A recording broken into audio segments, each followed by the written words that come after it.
मी संतोष शिंदे। आज आपण उभे आहोत मुखेड, जिल्हा नांदेड या ठिकाणी। आज आपण इथल्या शेतकऱ्यांना, जे प्रगतशील शेतकऱ्यांना आपल्या कंपनीचे काही प्रोडक्ट दिले होते, तर आपण त्यांच्या तोंडून ऐकू की आपल्या कंपनीच्या प्रोडक्टचा त्यांना काय रिझल्ट आलाय। तर सगळ्यात पहिलं सर नमस्कार।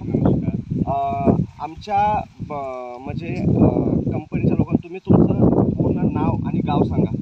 माझं नाव आहे माधव नरबा पोतलवाड, मुखेडचा राहणारा आहे, जिल्हा नांदेड आहे। बरं, आपल्या कंपनीचे तुम्ही काय काय प्रोडक्ट वापरले आपल्या ऊसावरती? तुमच्या कंपनीचं फक्त आम्ही काय कार्बन आणि चार्जर आणि युनिरिचची फवारणी केली। युनिरीची फवारणी केली। बरं, एवढे फक्त 2-3 प्रोडक्ट वापरलेत, तुम्हाला त्याचा काय काय फरक जाणवला? फरक एवढा जाणवला आम्हाला की आम्ही जे रासायनिक खतं टाकत होतो त्याची किंमत 2 पट जात होती आमची। तुमचा प्रॉडक्ट वापरल्यामुळं आम्हाला जवळपास एवढं कमी खर्चामध्ये एवढं सुंदर पीक आलं की या 20 वर्षापासून आम्ही शेती करता तसा आम्हाला ही पहिला अनुभव तुमचा आहे। म्हणजे 20 वर्षापासून तुम्ही शेती करताय, पण एवढा जबरदस्त अनुभव नाही।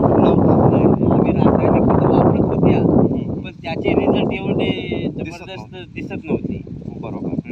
त्याच्यानंतर याला तुम्ही रासायनिक काय वापरलंय का आता फक्त सुरुवातीलाच आम्ही एक पोतं पेरणीच्या अगोदरच, म्हणजे तुमच्या संपर्कात न येण्याच्या अगोदरच 10-26-26चं एक पोतं म्हणजे लागवडीच्या अगोदर 10-26चं एक पोतं वापरलंय। हां, आता मला तुम्ही एक सांगा, तुम्ही या रिझल्टला समाधानी आहात? भरपूर समाधान। म्हणजे आज बघितलं तर जवळपास 46-47 डिग्री टेम्परेचरमध्ये एवढं असताना सुद्धा आमच्या ऊसाचं एकही पान कुठं वाढलेलं नाही।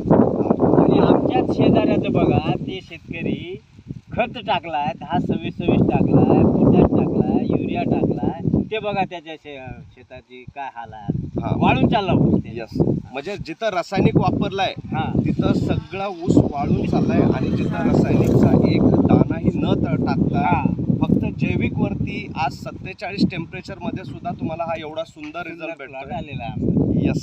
तर आमच्या कंपनीनं मुलाखत दिली त्याच्याबद्दल तुमचे धन्यवाद। बघा, हे बी शेतकरीच आहेत, ऊसवाले आहेत बरं का।